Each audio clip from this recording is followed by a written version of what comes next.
মারিয়াবু জঙ্গতি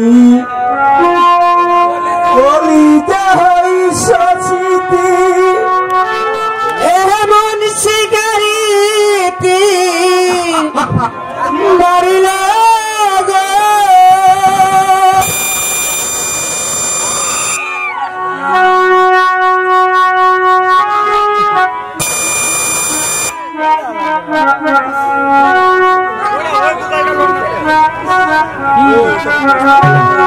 বিষ্ণাখিয়া তীরের মুখে মারিল তীর আমার মুখে বহু থয়া পাতি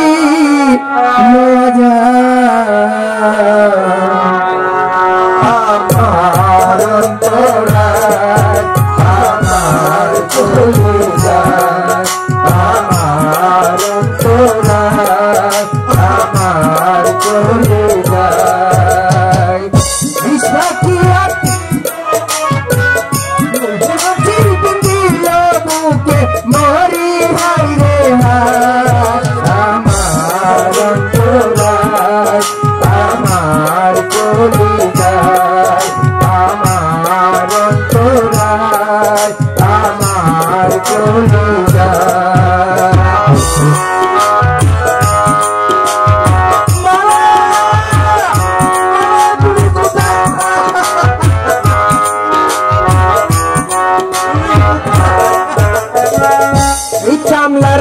ঈদ বানায়া চৌদিকে বাটা সাহায্যা মাঝখানে গন্ধ লাহিয়া দিল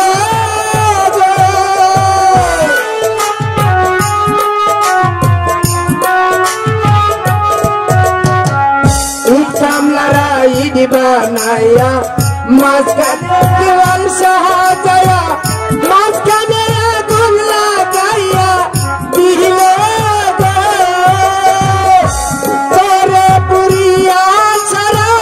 মাটি হয়ে যায়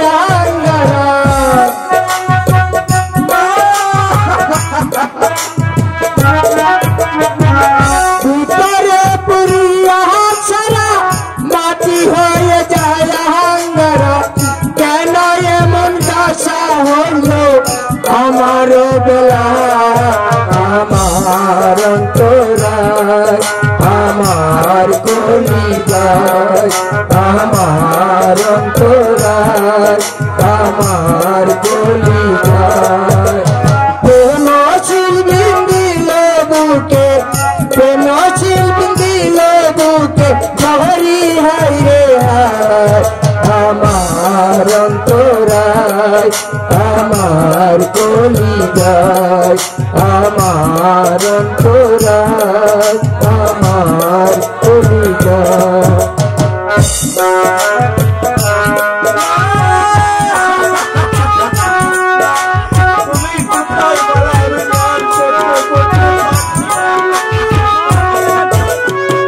প্রথম যৌবন বেলা আমার একলা পায়া পেন্সি গলা কেন চাহিরা গেলা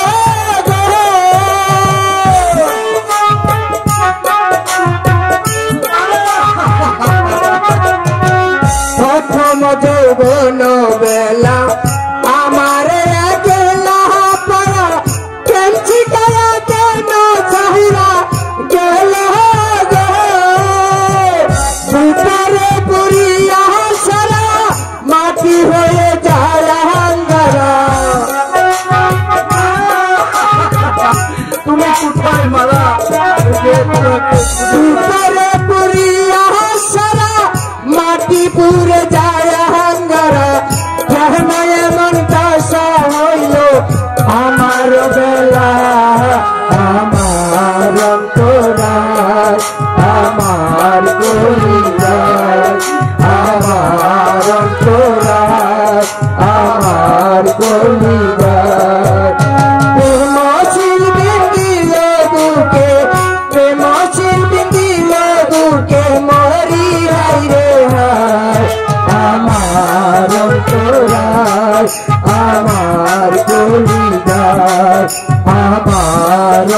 অন্তরায় আমার খুলিয়া। মালা মালা তুমি না আমাকে একদিন বলেছিলে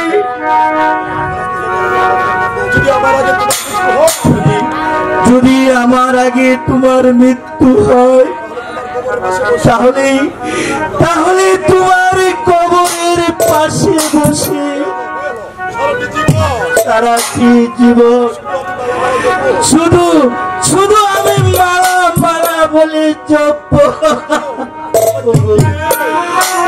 তোমরা কেউ কি নেই? আমার ডাক কি তোমরা শুনতে পাচ্ছো না?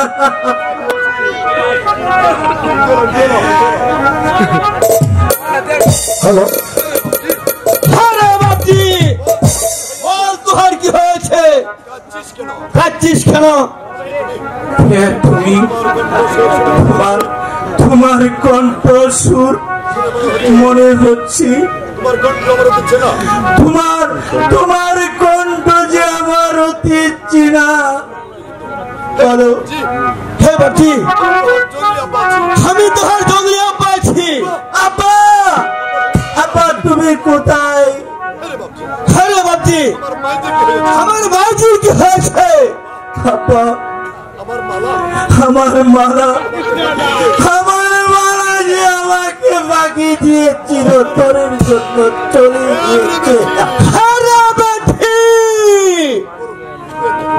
তুই কি করলে? আমি তোর সন্তান আছি, তুই আমাকে কিছু না বলে চলে গেলি। আরে বাজি, তুই কি করলে বাজি? আরে বাবজি, তুই কোনো চিন্তা করিস নি। ওই যার বাড়ির পাশে একটি গুরুস্থান আছে, আমার বাজিকে সেই গুরুস্থানেই কবর দেব। তুই এখানে বস। তুমি বলো আমি কেমন করে থাকবো? তুমি বলো।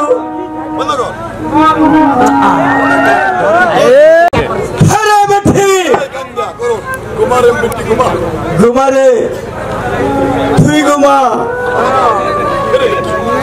বেঠি আমি তোমার সন্তান, মাটি কা নিসমে তোকে বিছানা পাঠিয়ে দিয়েছি। বেঠি তুই ঘুমা। আরে বাপজি, আমি যাচ্ছি দরবেশ আনতে। আমি না আসা পর্যন্ত তুই আমার মাঝির কবরের পাশে বসে থাকবি, কোথাও যাবে না। না আব্বা, আমি যে কবর ছেড়ে কোথাও যাব না। আমি আগে দিনে বলেছিলাম যদি আমার আগে মালার কিছু হয় তাহলে তার কবরের পাশে বসে সারাটি জীবন আমি মালা মালা যাপন করব। দরবেশ, সেই দেখো দরবেশ, আমার মাঝির কবরের পাশে বসে আমার বাপজি কাঁদছে।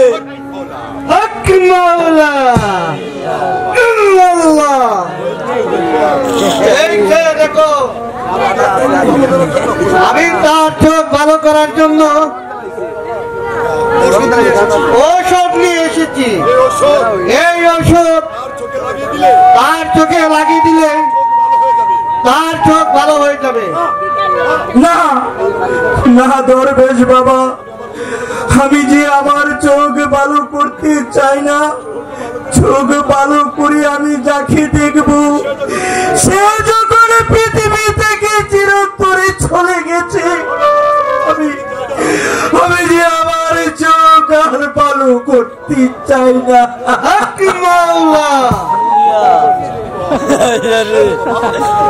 বাবা, তাহলে যে আমার 12 বছরের সাধনা ব্যর্থ হবে। এই না ওষুধ। শোনো, ওইটা দেখো, একটি পুকুর দেখা যাচ্ছে। এই ওষুধ চোখে লাগিয়ে ওই পুকুর থেকে গোসল করাবে, তাহলেই চোখ ভালো হয়ে যাবে। হায়রে বেটা, আয়। আমি যাব না, না আমি যাব না।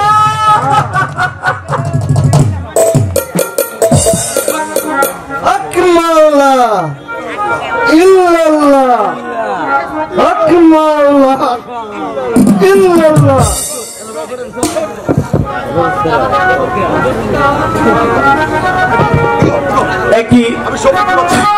আমি যে সব দেখতে পাচ্ছি, একটি গাছে কতগুলো পাখি বসা। আমার চোখ যে ভালো হয়ে গেছে।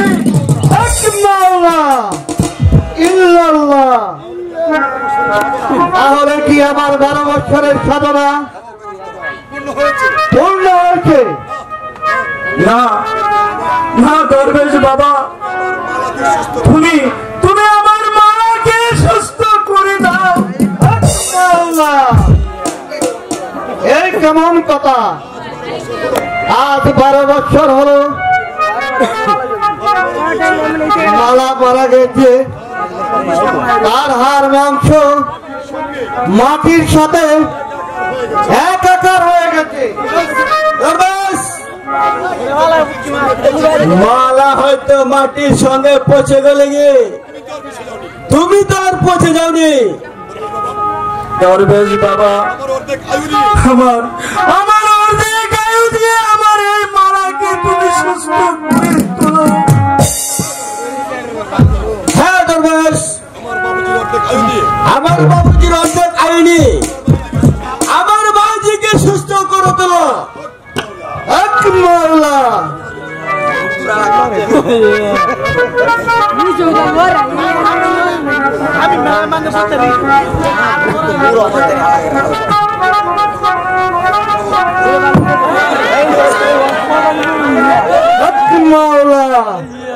হে বাবা, তুই কি কোনো মুর্শিদি গান গাইতে পারিস? হ্যাঁ বাবা, আমি যে মুর্শিদি গান গাইতে পারি। তাহলে একটি মুর্শিদি গান গাতো। যদি এসে থাকো দয়া তোহরাতে গঙ্গা, আমারে নিয়ে পার করিয়া দয়াল, আমারে নিয়ে পার করিয়া দয়াল, আমারে নিয়ে পার করিয়া। ও দয়াল, আমারে নিয়ে পার করিয়া।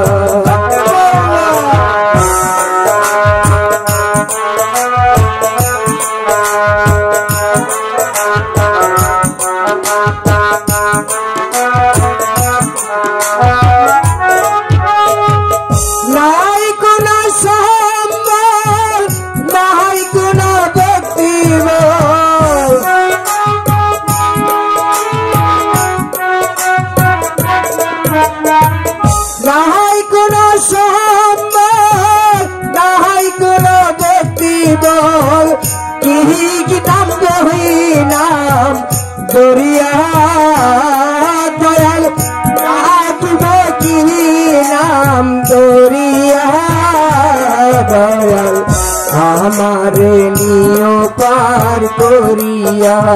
ও দয়াল, আমারে নিয়ে পার করিয়া।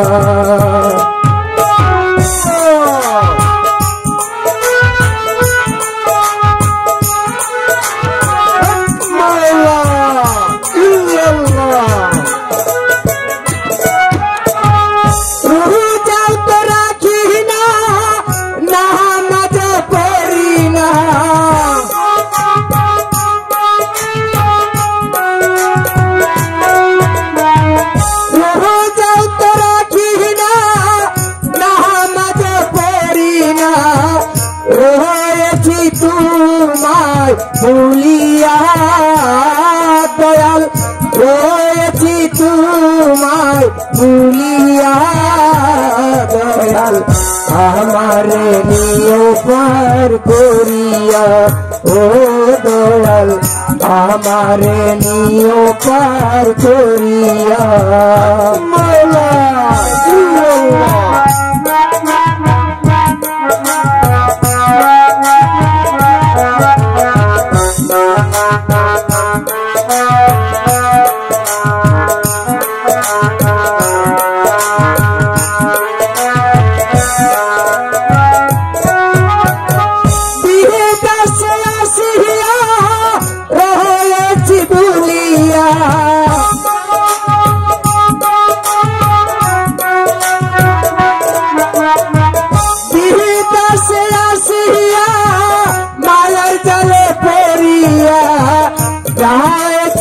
আমি তোমায় ভুলিয়া দয়াল রয়েছি আমি তোমায় ভুলিয়া দয়াল আমারে নিও পার করিয়া ও দয়াল আমারে নিও পার করিয়া এসে থাকো দয়াল দয়াতে কাঙ্গাল আমারে নিও পার করিয়া দয়াল আমারে নিও পার করিয়া দয়াল আমারে নিও পার করিয়া ও দয়াল আমারে নিও পার করিয়া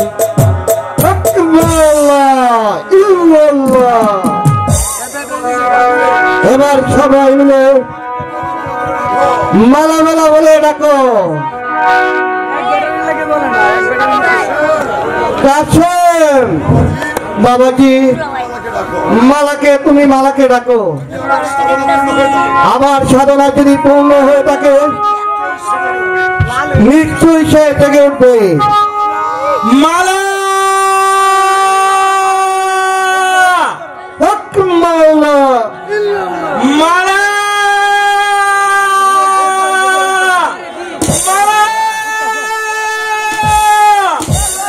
মালা মালা বলে কে ডাকে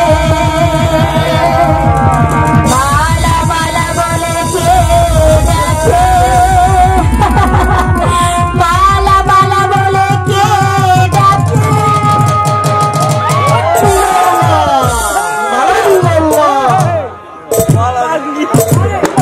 মালা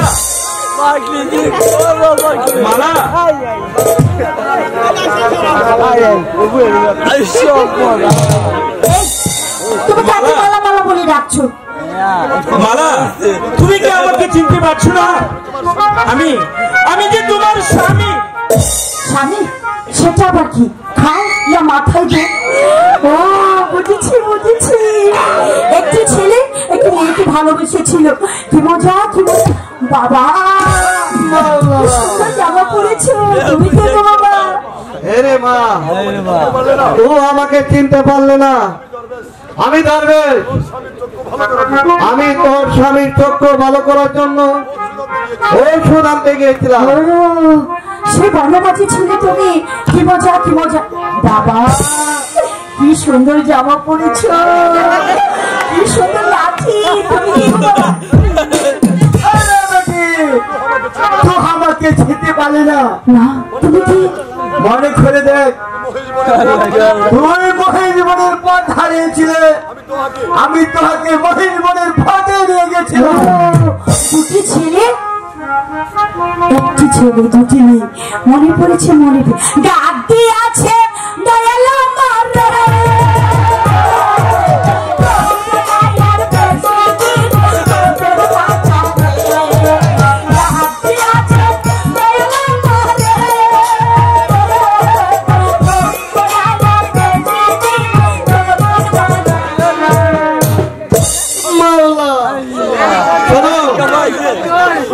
এখনো বিষ তার মাথায় রয়েছে আমি তাই যাচ্ছি ওষুধ আনতে যেমন করে হোক তার সেই বিষ নামাতে হবে নয়তো সে ভালো হবে না চলে এসো আমার সঙ্গে হক মাওলা ইল্লাল্লাহ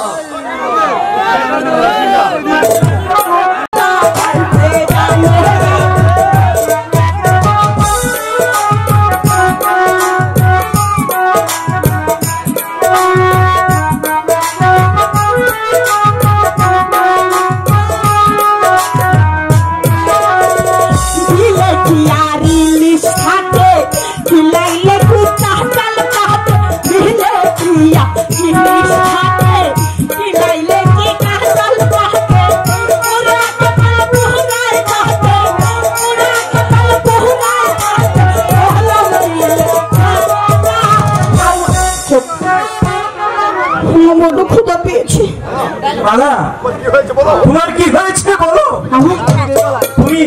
তুমি কি আমাকে চিনতে পারছো না? না না, আমি তোমাকে চিনতে পেরেছি। তুমি আমার স্বামী আব্বা। কিসের লেখা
কি সুন্দর ছেলে, একটি মেয়ে এসেছে।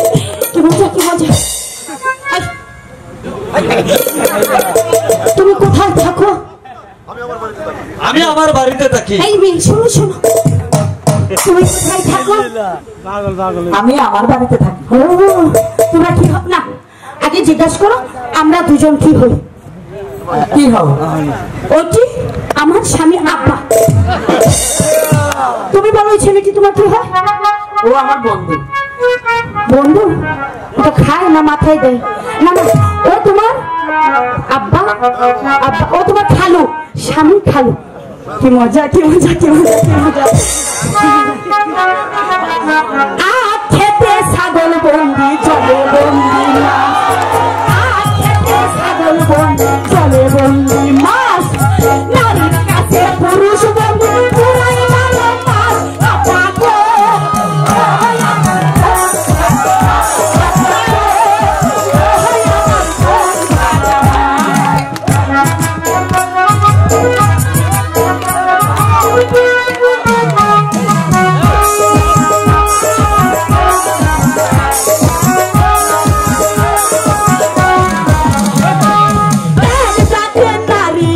শুধু পান খায়, হায় হায় এক জাতের নারী আছে শুধু পান খায়।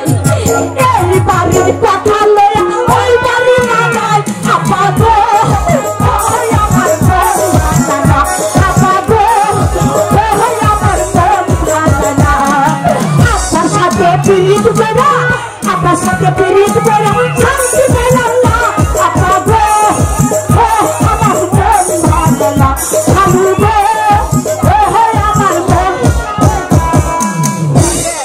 বাবা। তুমি প্রাসাদে থাকো? আমাকে আমাকে পাগল পাগল দেখা যায় না? কি সুন্দর রাজকুমারী, কি সুন্দর। তুমি আমাকে খেতে দেবে? হ্যাঁ খেতে দেবো, চলো আমার সাথে। কি খেতে দেবো? অনেক কিছু, অনেক কিছু। প্রাণ সখী রে বাবলা বনের ধারে ধারে বাঁশি বাজাইতে, আমার প্রাণ সখী রে বাবলা বনের ধারে ধারে বাঁশি বাজাইতে, বাঁশি বাজাইতে না শুধু বাঁশি বাজাইতে। আরে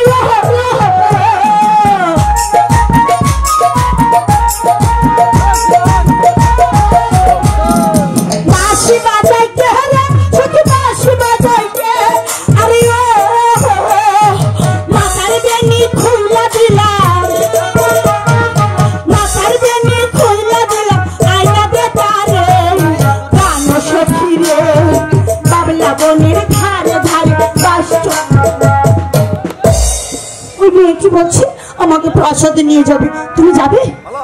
মালা, তুমি তুমি আমার কথা শোনো মালা। শুনবো?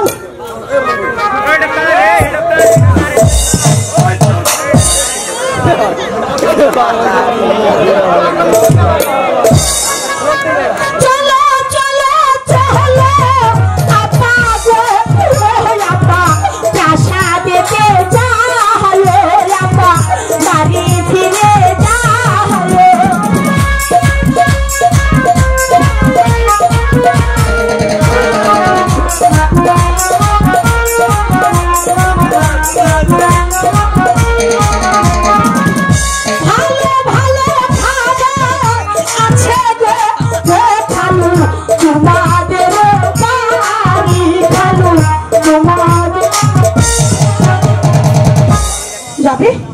ওদের সাথে যাবে? বেশ, ওদের সাথে চলো। সত্যি বলছো? হ্যাঁ। দয়াল বাবা কেবলা খাবা আমার কারিগর, দয়াল বাবা কেবলা খাবা আমার কারিগর, আইয়া বসাইয়া দেব কলহ দেবী গর্বমানে, আইয়া বসাইয়া দেব কলহ দেবী গর্ব। দয়াল বাবা কলা খাবা গাছ লাগাইয়া খাও, দয়াল বাবা কলা খাবা গাছ লাগাইয়া খাও, আমার কলার বীজে যেন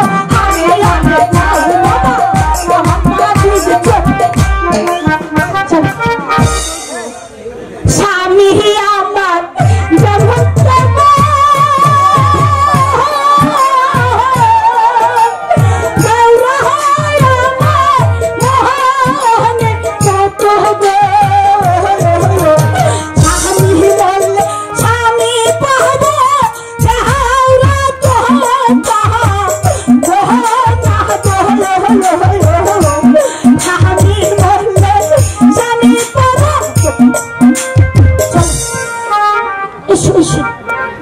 চলো চলো, এই চলো চলো না, তোমরা আগে যাও, আমরা পরে যাই। চলো চলো, যাও যাও যাও যাও, এসো এসো এসো। পা দিয়ে যুদ্ধ করতে চাই। যুদ্ধ যুদ্ধ যুদ্ধই যদি করতে হয় তাহলে আমরা যুদ্ধই করব। আমরা নহে দুর্বল, নহে আমরা কাপুরুষ। যাহা পরে আপনারা যদি পায়ে পা দিয়ে আপনাদের যুদ্ধের স্বাদ থাকে, আপনাদের চাইতে আমাদের রাত শক্তি মুঠো দুর্বল নয়। আমরা যুদ্ধ করে রাজকর পরিশোধ করে নেব। যে বাউসালা গোলাম খান, সম্রাট, তুমি এই মুহূর্তে সৈন্য সাজাও, পাঠাও এক এক করে 10,000 করে। তারপর বাদশা কাদেরকে বুঝিয়ে দাও আমরা মুঠে দুর্বল নই। ইয়াদ রেখো গোলাম খান, এই যুদ্ধে আমাদের জয়লাভ করতেই হবে। আর আমি যাচ্ছি মালিক সর্দারের বাড়িতে, তুমি ভালো করে সৈন্য সাজাও।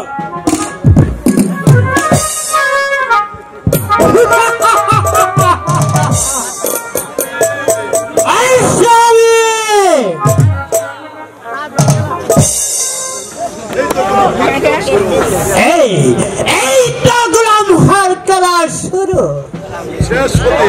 শেষ হতে আরো অনেক বাকি, সময় মাত্র শুরু,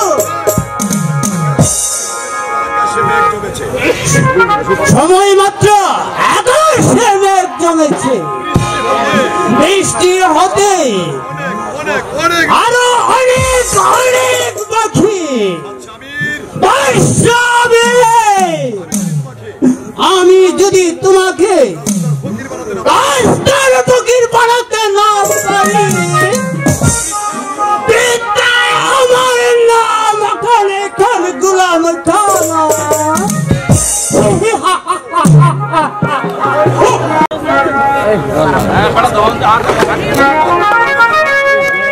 ওগো পাক পড়ুয়ার দিগার, জানি না আমার কাছে মেয়ে পৃথিবীতে বেঁচে আছে কিনা মরে গেছে।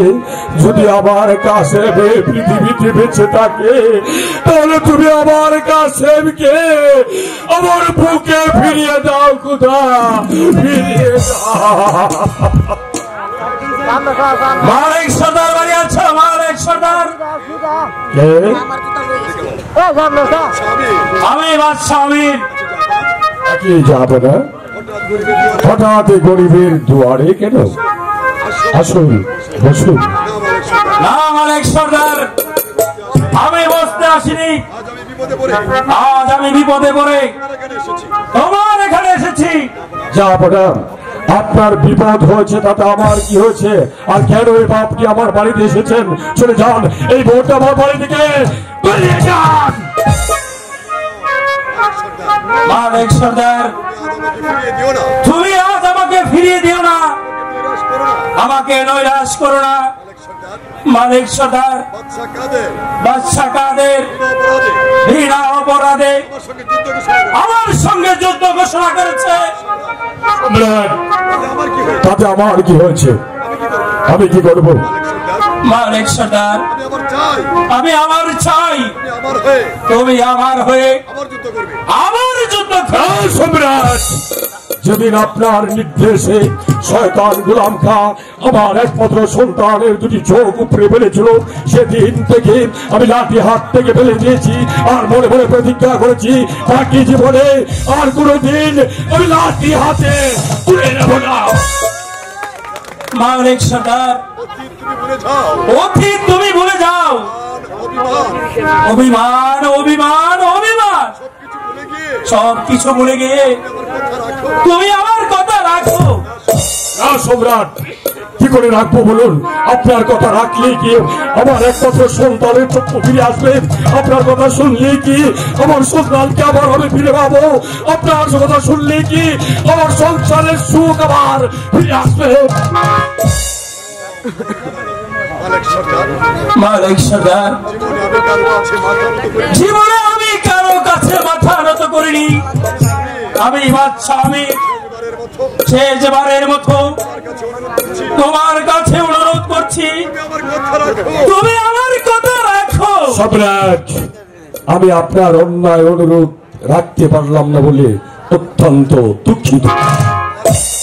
মালিক সর্দার, তাহলে তুমি আমাকে কি ফিরিয়ে দেবে?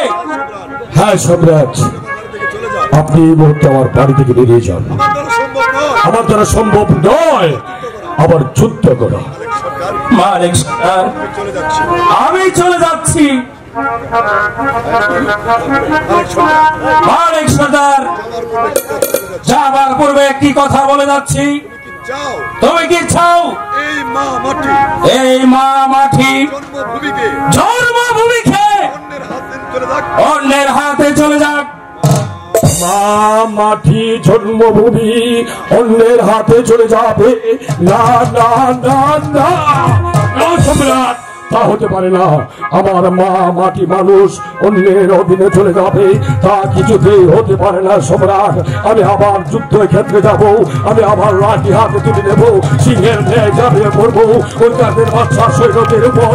তারপর একটা একটা করে ওদেরকে জবাবে পাঠিয়ে দিয়ে আমি আমার মা মাটিকে উদ্ধার করবো। মালিক সর্দার, বলুন সম্রাট।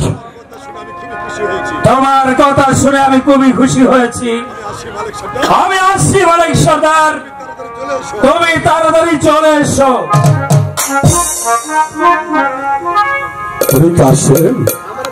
জানি না বাবা, তুই পৃথিবীতে বেঁচে আছিস কি না মরে গেছিস। ওরে কাসেম, একদিন আমি তোর মাথায় হাত রেখে প্রতিজ্ঞা করেছিলাম বাবা, বাকি জীবনে আর কোনদিন আমি লাঠি হাতে তুলে নেব না রে। কিন্তু কি করবো বল, তোর হায়কা মাথায় রেখে আমি কথা দিয়েছিলাম। কিন্তু আমার জননী জন্মভূমির মধ্যে যে রয়েছে লাখ কোটি জনতা, তাদেরকে আমি কি করবো বুঝতে পারছি না। তাই তো তোর কথা বন্ধ করে আমি যাচ্ছি যুদ্ধক্ষেত্রে মা মাটি মানুষকে রক্ষা করছি।